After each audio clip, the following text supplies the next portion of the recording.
Allah akan memberikan kecukupan dalam kepentingannya pada urusan dunia dan akhiratnya. Baik, kita akan baca hadisnya. Nabi SAW bersabda dalam hadis yang dikeluarkan Ibnu As-Sunni dan disahihkan oleh Syu'aib Al-Arnaud dan Abdul Qadir Al-Arnaud dalam tahqiq kitab Zadul Ma'ad. Rasul bersabda, "Man asbaha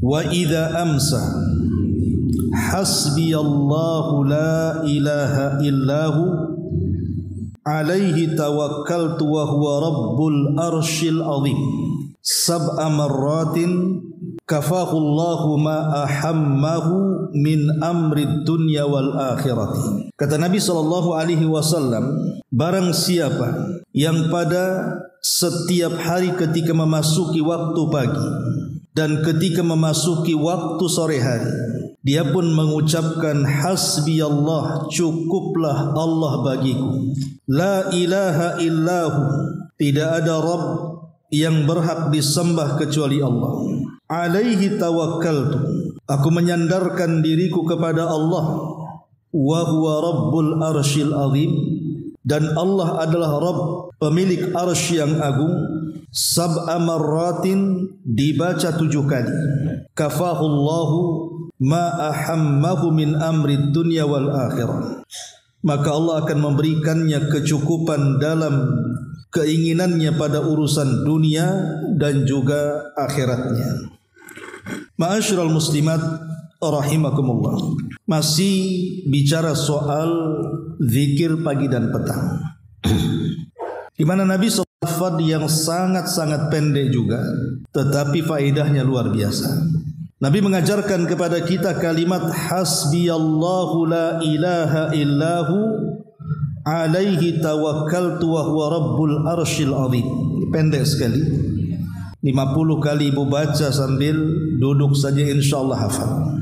Tetapi bukan dilihat pendeknya lafaz yang diajarkan Rasul kepada kita, tapi dalamnya makna yang terkandung pada lafaz ini dan manfaat besar bagi kehidupan kita. Karena sebenarnya doa ini itu diambil daripada firman Allah Subhanahu wa taala, di mana Allah ayat 20. Bukan surah Al-Furqan ayat 20, surah At-Taubah ayat 129. At-Taubah ayat 129, dan itu di akhir-akhir surat, di mana Allah Subhanahu wa taala mengatakan fa in tawallaw faqul hasbiyallah la ilaha illahu alaihi tawakkaltu wa huwa rabbul arshil azim. Persis lafadznya yang dicantumkan dalam Al-Quran At-Taubah 129 dengan hadis yang kita baca di sini. Lafadznya kurang lebih. Di sini Allah Subhanahu wa taala mengatakan dalam At-Taubah 129, fa in tawallaw, jika mereka berpaling wahai Muhammad, tidak mau menerima seruanmu, tidak mau menerima dakwah, tidak mau menerima tauhid, fakul, katakan, hasbiyallah, cukuplah Allah bagiku, la ilaha illahu, tidak ada sesembahan yang berhak kecuali Allah. Allah lah aku menyandarkan diriku, wa huwa rabbul arshil azim, karena dia Rabb pemilik arsy yang agung. Surah At-Taubah ayat 129 ini ada cerita, di zaman Abu Bakar Siddiq radhiyallahu an. Kita tahu bahwa kalau kita menjelaskan biografi tentang siapa Abu Bakar Siddiq radhiyallahu an sepeninggal Nabi sallallahu alaihi wasallam, maka akan banyak biografi yang menceritakan soal peperangan. Karena Abu Bakar itu hidup dalam peperangan. Karena di masa dia itu banyak orang murtad, banyak orang yang tidak mau bayar zakat, bahkan banyak bermunculan nabi-nabi palsu. Makanya 2 tahun berkuasa Abu Bakar itu hanya perang saja ceritanya itu, memerangi orang-orang yang menyelisih Islam. Jadi ketika terjadi perang Yamamah, perang yang melawan si nabi palsu namanya Musailamah Al-Kadzdzab, dalam peperangan ini banyak orang-orang yang meninggal, khususnya orang-orang yang pakar Quran. Banyak sekali orang-orang pakar Quran meninggal dalam peperangan ini, sehingga membuat kekhawatiran Umar bin Khattab radhiyallahu anhu. Makanya kemudian setelah peperangan ini dimenangkan Abu Bakar, kemudian Musailamah Al-Kadzdzab terbunuh dalam perang ini, Umar datang kepada Abu Bakar dan mengatakan, wahai Abu Bakar, apa tidak sebaiknya kita mengumpulkan mushaf? Ya, di zaman itu memang mushaf tidak perlu dibukukan karena Quran ada di dada-dada para sahabat, umumnya mereka hafal Quran. Jadi belum ada hajat untuk itu. Kalau di zaman sekarang kan terbalik gitu ya, yang hafal Quran sedikit, yang tidak hafal Quran banyak. Jadi Umar khawatir bagaimana kalau seandainya para penghafal yang sisa ini mereka meninggal dunia dan tidak mewariskan mushaf untuk mereka baca dan mereka hafal. Abu Bakar ketika itu menolak karena hal itu tidak pernah dilakukan Nabi. Tetapi dengan semangat terus Umar mendesak sampai akhirnya hidayah masuk ke qalbu Abi Bakar dan Abu Bakar pun setuju. Kemudian Abu Bakar memerintahkan satu sahabat namanya Zaid ibn Thabit.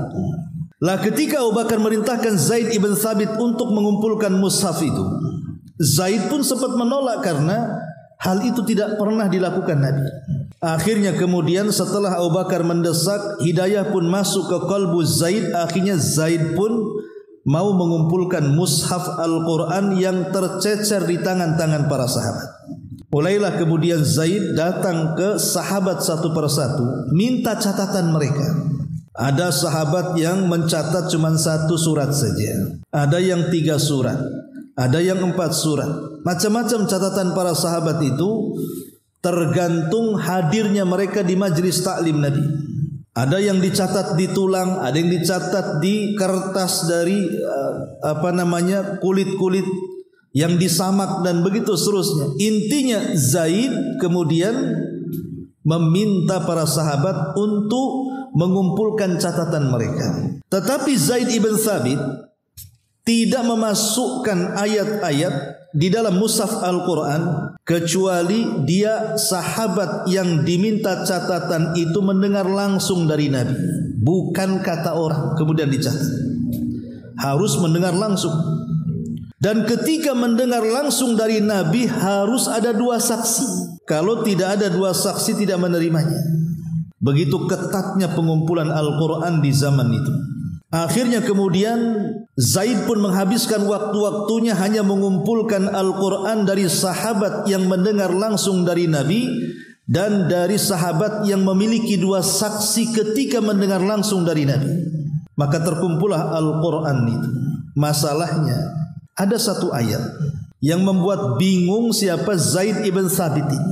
Ayat apa? At-Taubah yang kita baca ini. Di mana Allah Subhanahu wa taala mengatakan fa in tawallaw faqul hasbiyallah la ilaha illahu alaihi tawakkaltu wa huwa rabbul arsyil azim.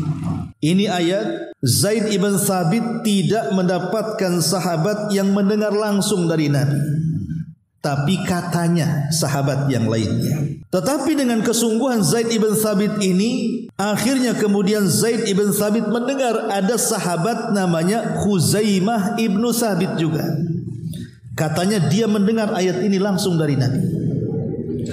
Datanglah kemudian Zaid kepada Khuzaimah ini dan berkata, wahai Khuzaimah, apakah engkau mendengar surah At-Taubah 129? Kata Khuzaimah ibn Thabit, ya, saya mendengar langsung dari Nabi SAW. Apakah engkau punya saksi? Minimalnya 2. Dia mengatakan saksi kecuali 1 orang. Tetapi kemudian Zaid ibn Thabit menerima persaksian Khuzaimah walaupun 1 orang. Kenapa demikian? Karena Khuzaimah ibn Thabit ini pernah disabdakan Rasul bahwa dia sama dengan 2 orang. Kapan itu? Saat peristiwa jual beli. Jadi Nabi SAW itu pernah hendak membeli seekor kuda dari seorang badui. Sudah deal-dealan harganya, Bu. Oke, harga kudamu berapa? Anggaplah 100 juta. Oke, saya setuju 100 juta. Kira-kira kapan kudamu diantar, saya akan kasih uangnya.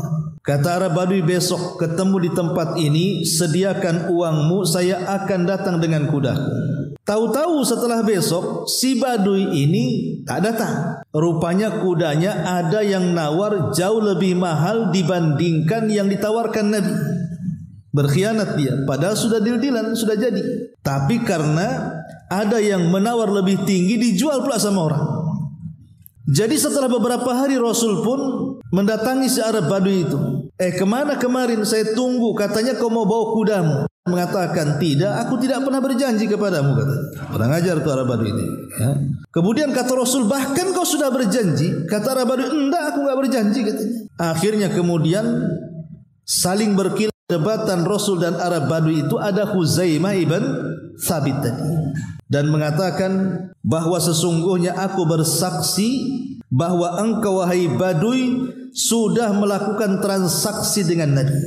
Nabi tiba-tiba melirik Huzaimah. Ya Huzaimah, apakah engkau hadir sewaktu aku melakukan transaksi dengan Arab Badui? Kata Huzaimah, tidak. Kenapa kau mau jadi saksi padahal kau tidak hadir? Kata Huzaimah, karena aku sangat yakin dan beriman kepada Rasulnya bahwa engkau di pihak yang benar dan si Badui itu di pihak yang salah. Dari situ Rasul memuji Huzaimah dan mengatakan, engkau wahai Huzaimah bagaikan dua saksi. Walaupun dia sendirian, tapi seolah-olah dia dua orang. Makanya dari sini Zaid ibn Thabit mengambil persaksian Huzaimah ini, walaupun tidak ada saksi kecuali dia, tetap diambil ayat yang ia dengar dari Nabi SAW, kemudian dicantumkan dalam mushafnya. Surah At-Taubah ayat 129 ini. Setelah kemudian dikumpulkan mushafnya, kemudian diletakkan di rumah Abu Bakar sampai meninggal Abu Bakar, dipindah ke rumah Umar meninggal, dipindah ke rumah Hafsah, mulailah kemudian disortir. Mana ayat-ayat yang disepakati dimasukkan ke dalam mushaf. Mana ayat-ayat yang diperselisihkan maka disisihkan di tempat lain. Kemudian dibakar oleh Utsman ayat-ayat yang diperselisihkan supaya jangan ada konflik bacaan setelahnya. Maka kemudian jadilah di zaman Utsman satu mushaf yang disebut dengan Mushaf Imam atau Mushaf Utsmani yang kita kenal hari ini dengan Mushaf Al-Quran itu. Itu jasa daripada siapa? Utsman Ibn Affan, sehingga kita memiliki mushaf yang disepakati bacaannya dan yang terakhir dibaca Nabi sallallahu alaihi wasallam. Jadi kembali bahwa surah At-Taubah dengan doa yang kita pelajari di sini itu mirip. Mirip sekali lafadznya. Ketika mirip lafadznya, secara otomatis juga banyak faedah yang kita akan petik dari doa ini. Baik, kita akan mengambil faedah daripada isi doa ini.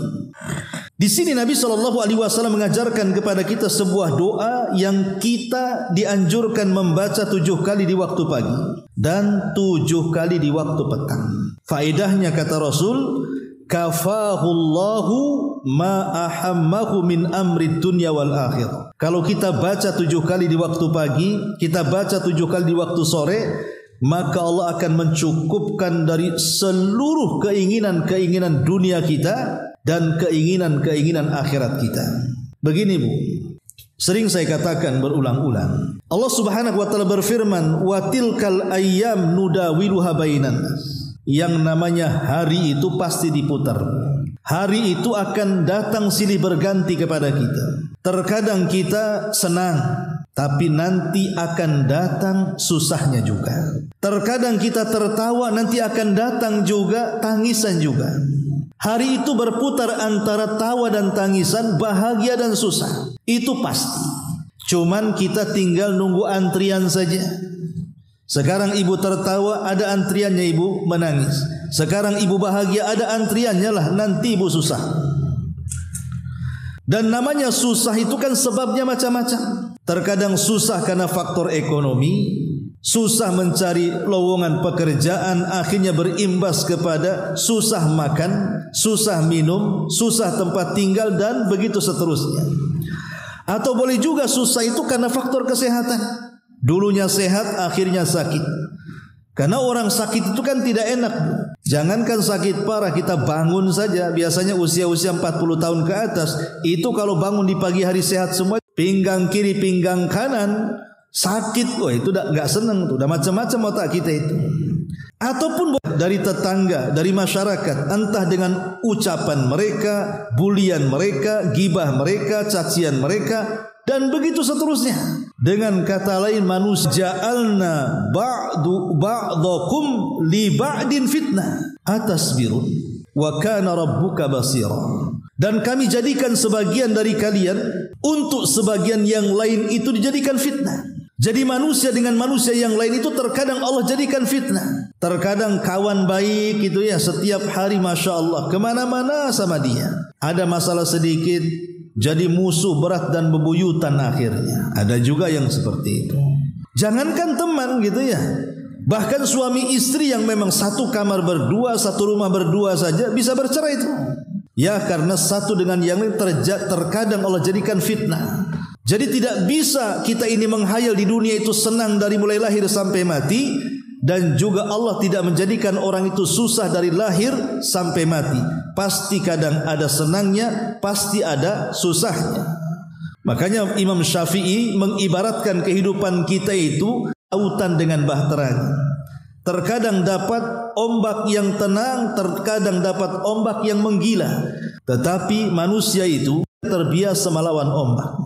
Ibu kalau pernah diuji dengan ujian yang berat dan ibu bisa melewatinya, datang ujian yang lebih ringan, bagi dia ringan tuh karena pernah dialami.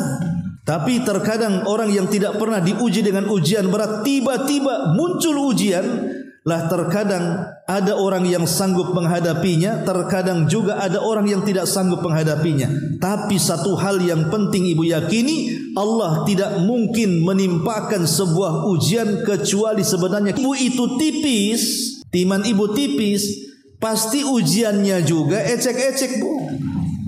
Imannya tipis tak mungkin dikasih ujian berat. Imannya kuat nih, solatnya rajin, zikirnya oke, ibadahnya luar biasa, tak mungkinlah dikasih ujian ecek-ecek. Pasti ujiannya juga berat bu. Tetapi yakin seberat-beratnya ujian tidak mungkin melintasi kadar kemampuan. Karena Allah itu ketika menguji tipis-tipis, ya setan yang diutus juga yang ecek-ecek lah. Ya, aku aja lah itu yang kuli-kuli bangunan setan itu suruh goda saja. Nah, itu imannya tipis tuh, gampang itu. Itu kalau disenggol dan miring itu. Ya. Tapi kalau ibu imannya kuat, tak mungkin iblis juga ngutus setan sembarangan kan itu. Pasti setannya juga yang sudah ada penatarannya bu. Ini tidak bisa ini, jangan main setan kecil nih, setan besar nih, imannya kuat. Lah kurang lebih seperti itu. Lah makanya di sini dalam setiap ujian itu kan pasti ada solusi. Baik solusinya ia berupa mengambil sebab, atau dalam solusinya adalah berdoa kepada Allah Subhanahu wa taala, karena setiap kesulitan itu kan datang dari Allah. Kembalikanlah kesulitan itu kepada Allah. Karena hidup manusia itu bagaimanapun perlu sandaran. Manusia itu tidak mungkin tegak berdiri sendiri. Pasti dia memerlukan sandaran. Lah sandaran inilah yang perlu kita perhatikan. Kita bersandar kemana? Kalau kita bersandar ke tiang-tiang roboh, ikut juga roboh kita kan. Bersandar ke tembok-tembok pula roboh, ikut roboh juga. Artinya kalau kita bersandar kepada makhluk, makhluknya roboh, kita ikut roboh tuh. Jangan bersandar kepada orang kaya, tapi sandarlah kepada zat yang kaya. Karena orang kaya ini satu waktu pun pasti dia akan miskin. Ataupun satu waktu pun mungkin dia tidak miskin tapi bakhil. Satu kali dia bantu kita oke. Dua kali bantu kita tiga kali bantu kita naam. Empat kali rata-rata enggak mau bantu tuh. Pasti dah kerut-kerut lidahnya tuh. Pasti datang kau mau pinjamnya katanya. Nah mesti itu ya. Itu dah 4 kali tuh. Kalau kelima kali makin kasar. Tampang kau ini. Aja orang kaya itu kan ada batasnya bantu kita itu. Siapapun kalau makhluk membantu kita itu pasti ada batasnya. Tapi Allah Subhanahu wa taala tidak terbatas. Zat yang maha kaya, mampu memberikan kekayaan. Zat yang maha kuat, mampu menolong kita. Zat yang maha mengijabah doa, semua doa-doa kita pasti akan dikabulkannya. Maka bersandarlah kepada Allah Subhanahu wa taala kalau hidup kita ingin bahagia. Lah doa ini mengajarkan kepada kita tentang tawakal. Perhatikan lafaznya. Di sini Nabi SAW mengatakan hasbiyallah, cukuplah Allah, cukuplah bagi kita Allah. Tidak usah minta pertolongan kepada yang lain. Makanya ketika Nabi SAW mengajarkan doa ataupun mengajarkan wasiat kepada Abdullah ibn Abbas radhiyallahu anhuma, saat usia 10 tahun dibonceng di belakang Nabi. Kata Nabi SAW, wahai gulam, wahai anak kecil, maukah ku ajarkan kepadamu beberapa kalimat? Jagalah Allah, niscaya Allah menjagamu. Jagalah Allah, niscaya engkau akan mendapati Allah di hadapanmu. Kemudian Rasul mengatakan, idza sa'alta fas'alillah wa idza sta'anta fasta'in billah. Kalau kau meminta sesuatu, minta langsung kepada Allah. Kalau engkau minta pertolongan, mintalah pertolongan langsung kepada Allah. Lah tauhid yang seperti ini Bu di zaman sekarang itu kadang-kadang tergerus dengan ekonomi yang sulit, menghadapi lapangan pekerjaan yang seret. Itu terkadang Bu, tauhid yang seperti ini hilang tuh Bu. Akhirnya kemudian banyak orang-orang yang datang ke dukun, meminta kepada mbah dukun supaya dilancarkan ekonominya, supaya dimudahkan rezekinya, seolah-olah mbah dukun itu pembawa rizki tuh, padahal dia sedang dikibuli sama mbah dukun tuh. Lah makanya kemudian tawakal ini jangan sampai kemudian tersiap gara-gara faktor ekonomi. Tauhid itu penting, iman itu penting, karena hanya tauhid dan iman ini yang bisa menjalankan manusia sesuai dengan aturannya. Makanya di sini Rasul mengajarkan supaya meletakkan tawakal, hasbiyallah, cukuplah Allah. Cukup Allah, jangan yang lainnya. Dahulu di zaman Nabi SAW dalam perang Uhud, kita tahu bahwa perang Uhud itu kan perang terjadi kekalahan dari pihak kaum muslimin. Tentu kan ada sebabnya.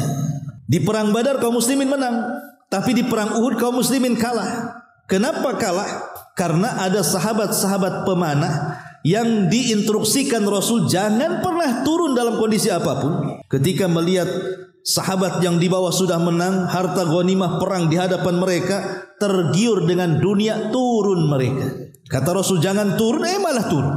Itulah sebab kekalahan perang Uhud, karena mereka tidak mendengar instruksi Nabi.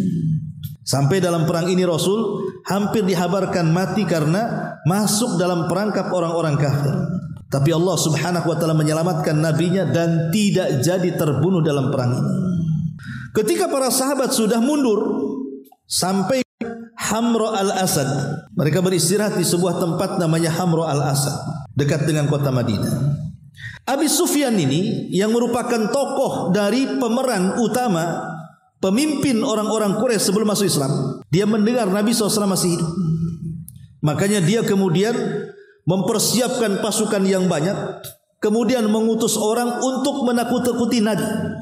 Bilang sama Muhammad dan pasukannya, kita akan bawa pasukan yang sangat besar, lebih besar daripada pasukan di Uhud, dan kita siap bertempur lagi kita.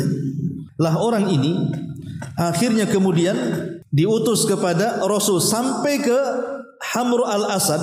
Dia menyebarkan isu bahwa akan ada pasukan besar yang akan menyerang Rasul setelah kepulangan mereka dari Uhud. Tentu kalau iman tidak kuat Bu, ini kan baru kalah perang, tiba-tiba akan diserang dengan pasukan yang lebih besar gitu ya. Ini kalau iman tidak kuat siut jadinya kan. Tapi bagaimana Nabi SAW digambarkan dalam Al-Quran. Di dalam Quran Allah mengatakan, Allah Subhanahu wa taala berfirman, ketika Allah Subhanahu wa taala menjelaskan bahwa manusia, qala lakumun nasu innan nasa qad jama'u lakum. Ketika manusia berkata kepada mereka, sesungguhnya manusia telah berkumpul untuk menyerang kalian. Fahsyauhum, takutlah kalian. Tetapi apa yang terjadi? Fazadahum imanan.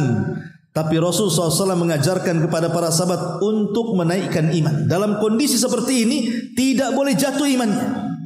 Maka di sini ada faedah Bu. Umpamanya ibu sedang diberikan ujian, entah dengan ekonomi, entah dengan kesehatan, entah dengan keluarga, entah dengan tetangga, maka yang pertama ibu lakukan jangan menjatuhkan iman saat di tengah kesulitan. Kalau sampai jatuh iman, maka ibu tidak akan sukses untuk menghadapi ujian. Ujung-ujungnya apa? Ujung-ujungnya ibu menolak takdir nantinya, tidak terima dengan takdir Allah kan. Kenapa asik saya terus yang sakit? Kenapa tetangga kok sehat-sehat saja? Kok anakku nakal semua ya? Kenapa anak tetangga itu kok baik-baik semua?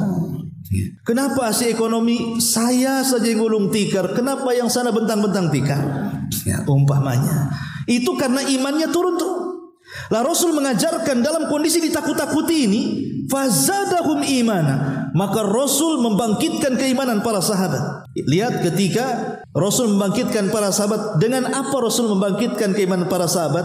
Dengan kata-katanya, wa qalu hasbunallah wa ni'mal wakil. Cukuplah Allah yang akan melindungi kita, dan Dia sebaik-baik pelindung. Maka katakan juga, Bu, kalau kita sedang kesulitan, cukuplah Allah yang akan menyelesaikan masalah. Cukuplah Allah yang akan mengurai kesulitan.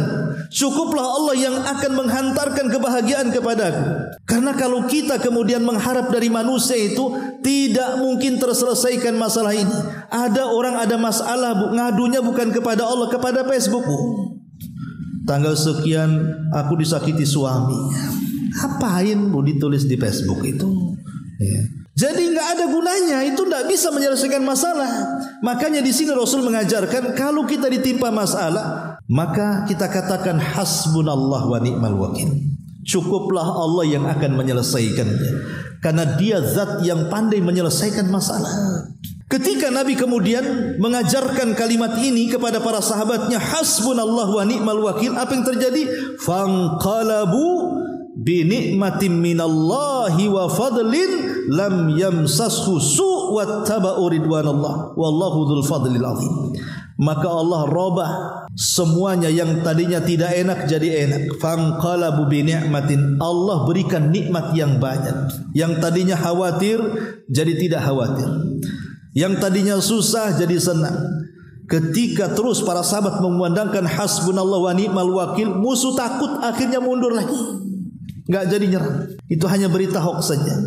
Kadang-kadang isu-isu itu dilancarkan, Bu. Itu hanya ngedonkan iman kita saja. Terkadang perkara itu belum terjadi, tapi setan sudah datang, kemudian memberikan was-was. Kadang-kadang belum terjadi, was-was sudah masuk, kita sudah ciut duluan.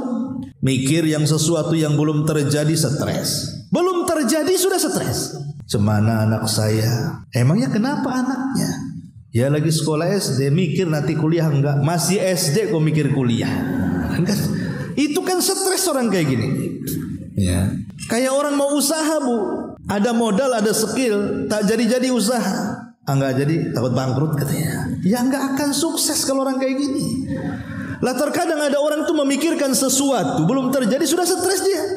Itu sebenarnya was-was. Makanya kenapa Rasul menanamkan seperti ini, hasbunallah wa ni'mal wakil ini, supaya dalam kondisi apapun sandarkan kita ini kepada Allah. Nah di sini Rasul memulai dengan kalimat hasbunallah, cukuplah Allah, la ilaha illahu, Dialah yang tidak ada sesembahan kecuali Dia. Dan yang lebih luar biasa ajibnya kalimat ini, setelahnya apa? Alaihi tawakkaltu. Kita dituntut untuk bertawakal kepada Allah Subhanahu wa taala. Disinilah letak keajaiban lafaz ini. Karena ada kalimat alaihi tawakkaltu. Kepada Allah lah aku sandarkan diriku. Ibrahim alaihi salatu wassalam, ketika dia menghancurkan patung-patung kerajaan Babylon, kan kena tangkap dia, ketahuan. Kemudian ditanya, wahai Ibrahim, apakah engkau yang melakukan ini? A'anta fa'al, dengan Tuhan-Tuhan kami kau hancur-hancurkan semuanya. Kau tinggalkan satu patung yang besar, yang kecil-kecil pula kau habiskan semuanya. Ibrahim ketika menghancurkan patung itu sengaja, Bu, tidak dihancurkan semua, tapi disisakan satu. Jadi semua dihancurkan, yang satu yang paling besar sengaja tidak dihancurkan. Kemudian palunya diletakkan di lehernya. Ibrahim mau mencarikan kambing hitam. Makanya kambing hitam itu mahal, Bu, karena dibawa-bawa terus. Ya. Jadi ketika ditanya, wahai Ibrahim, kau yang melakukan ini? Enggak. Mana buktinya, kata Ibrahim? Aku tak pegang palu, katanya. Yang lalu di mana palunya? Itulah palunya itu, di patung yang paling besar. Berarti itulah yang menghancurkan, katanya. Makanya Ibrahim mengatakan apa? Bal fa'alahu kabiruhum hadza. Yang melakukan itulah patung yang gede itu, bukan aku, katanya. Sambil jempolnya menunjuk dirinya gitu ya, jarinya menunjuk patungnya. Maksudnya itu di jempol ini yang melakukan. Kenapa jempol, Bu? Sebab kalau ini gagang palu, Bu, kita pegang seperti ini nggak akan kuat. Tapi kalau jempolnya begini pasti kuat, ya kan? Maksud Ibrahim itu jempolku nih yang melakukan. Cuman telunjuknya itu ke arah patung, itu namanya tauriah. Bukan dusta, itu tauriah namanya. Ya, walaupun itu dusta juga sebenarnya. Makanya sebab itulah Ibrahim tidak bisa memberikan syafaat pada hari kiamat karena berdusta dalam masalah itu, ya. Jadi yang isyaratkan ke jempol. Lah, sebenarnya Nabi Ibrahim buat lagi, nanti dihancurkan, dibuat lagi. Oh, namanya buat patung gampang, apalagi yang buatkan bapaknya. Tinggal order aja ke bapaknya ya. Tapi Ibrahim itu mau mengajak berpikir dengan otak dia, gitu maksudnya. Dengan menyisakan satu patung itu mau berpikir, kata Ibrahim, kalau kau tak percaya yang menghancur-hancurkan patung itu adalah patung yang besar, kau tanya dia. Itu kalimatnya. Fas'aluhu, katanya. Kau tanya dia, in kanu yantikun, kalau mereka bisa bicara. Maka mereka mengatakan, ya Ibrahim, kau sudah tahu mereka tak bisa bicara.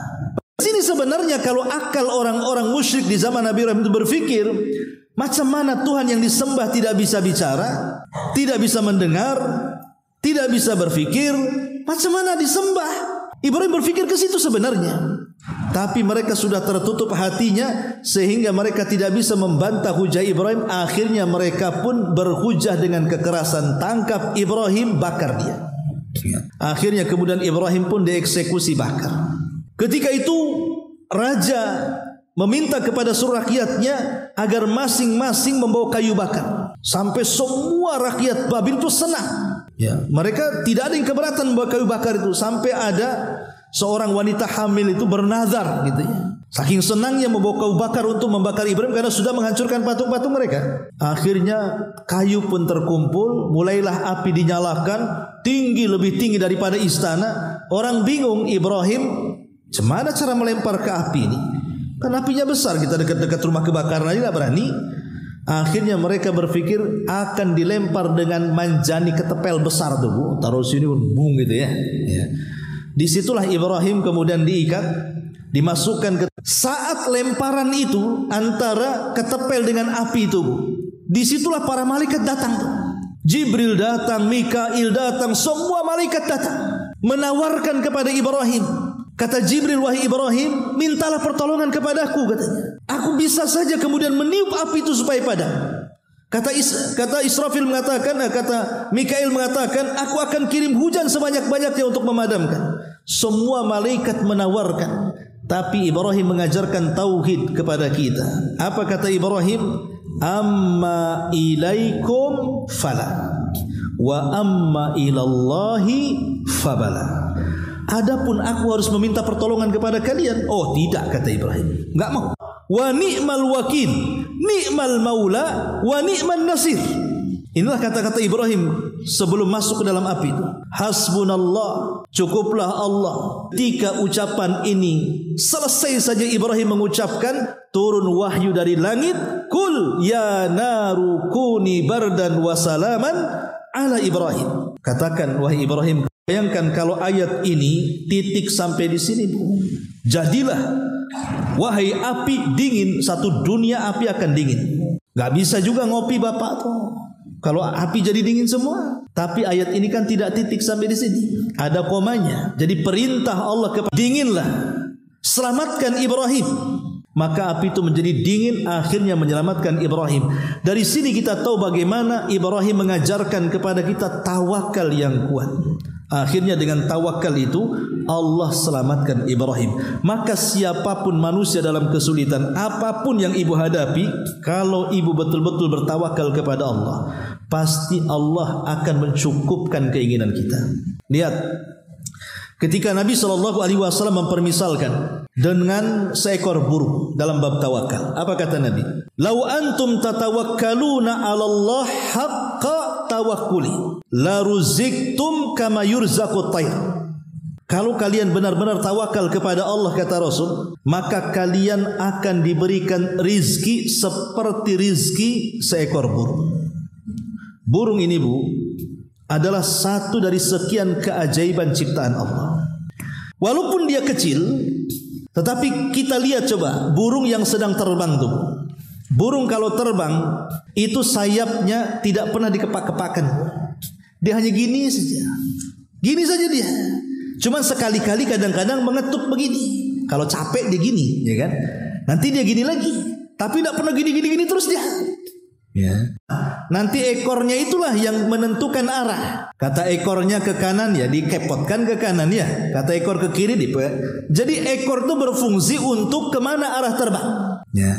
Jadi sayap itu hanya keseimbangan saja, tapi tidak pernah dikepakkan, dia diam saja gini. Mungkin sekali-kali capek diketuknya, kemudian gini lagi. Tapi subhanallah, ketika dia mengetupkan seperti ini, ada ibu lihat burung jatuh? Nggak ada. Ya. Padahal kan kalau ketika seperti ini kan nggak berfungsi tuh sayapnya kan. Tapi tidak jatuh pula tuh si burung itu. Coba lihat pesawat, kalau sayap jatuh dia. Tapi burung enggak dia, padahal sayapnya lagi begini tuh, enggak jatuh juga itu. Lah itulah keajaiban Allah Subhanahu wa taala. Tapi yang lebih ajaib itu, Bu, semua binatang itu diberikan pandangan, diberikan mata ya. Tapi tidak ada mata binatang seawas burung. Ini menurut ahli burung ya. Jadi tidak ada binatang seawas burung, Bu. Memang cermat betul dia. Dia tahu posisi rizkinya di mana. Karena kan memang dia dianugerahi bisa melayang di atas. Ya. Jadi matanya itu padahal dari atas, Bu, nampak. Kita saja naik pesawat, Bu, baru beberapa kaki di atas lautan itu. Tengok bandar itu kecil kan itu, Bu. Apalagi orang yang nggak nampak bandaranya, yang nggak nampak. Artinya kan posisi makin atas itu makin gak kelihatan. Tapi memang Allah berikan kecermatan burung, dia bisa lihat dulu. Di mana ulat yang akan dimakan dia tahu. Di mana biji yang akan dimakan dia tahu. Di mana ikan itu yang akan dimakan dia tahu. Dan subhanallah hebatnya burung, dia kalau hendak mencari rizki dan sudah kelihatan jarang lepas rizkinya.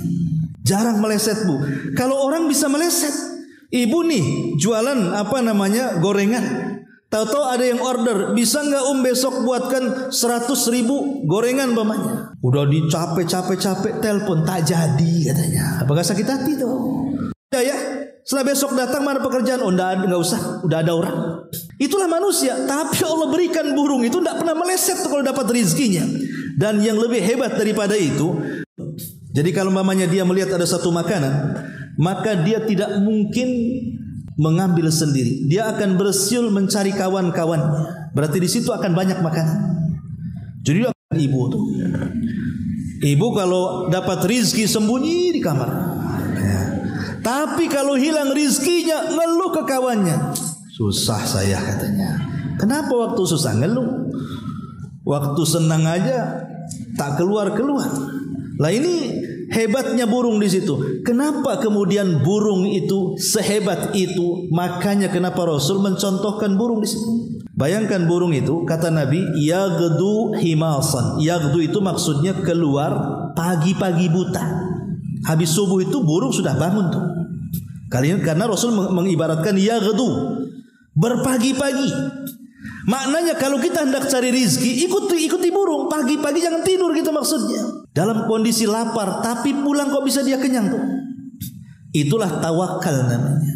Tawakal, tetapi bukan hanya sekadar tawakal itu doa. Burung itu kan umat yang bertasbih. Tidak cukup dengan bertasbih, dia pun mencari. Itulah yang disebut dengan akhdhu bil asbab. Doa saja tidak cukup, tapi mencari sebab ya bergerak. Ya. Sebab kalau umpamanya ibu ini masuk ke masjid dari pagi sampai malam gak keluar, terus diangkat tangannya sampai pegel ketiaknya.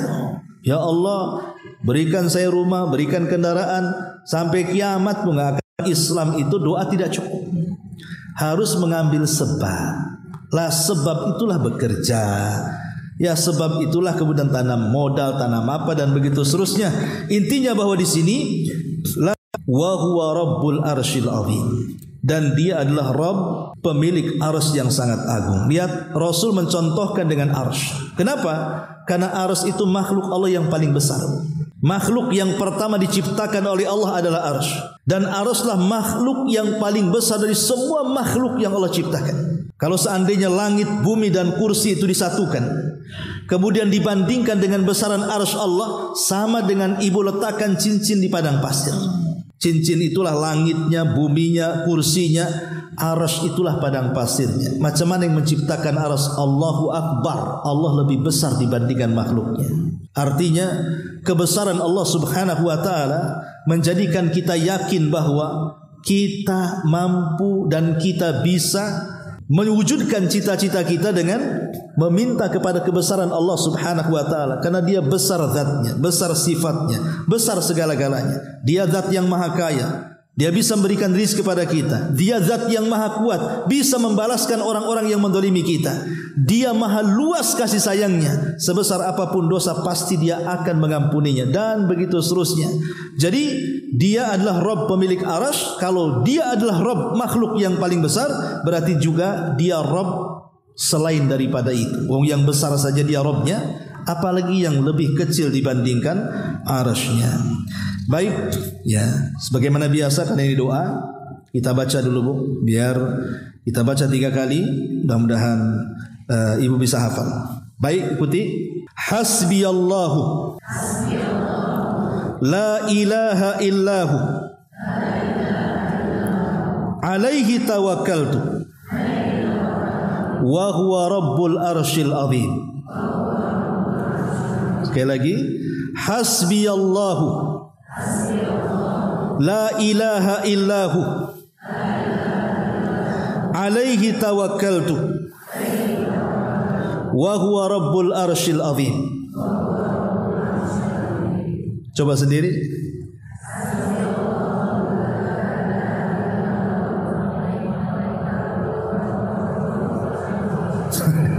Lihat apa hafalanmu? Gak apa-apa, lihat dulu, nanti di rumah baru dihafal. Sambil jalan pulang insya Allah hafal. Ya. Kemudian kata Nabi SAW, sab'a marratin, dibaca 7 kali. Kafahullahu ma ahammahu, Allah akan cukupkan apa yang membuat dia stres dari urusan dunia dan akhirat. Lihat, urusan akhirat ini sesuatu yang belum terjadi.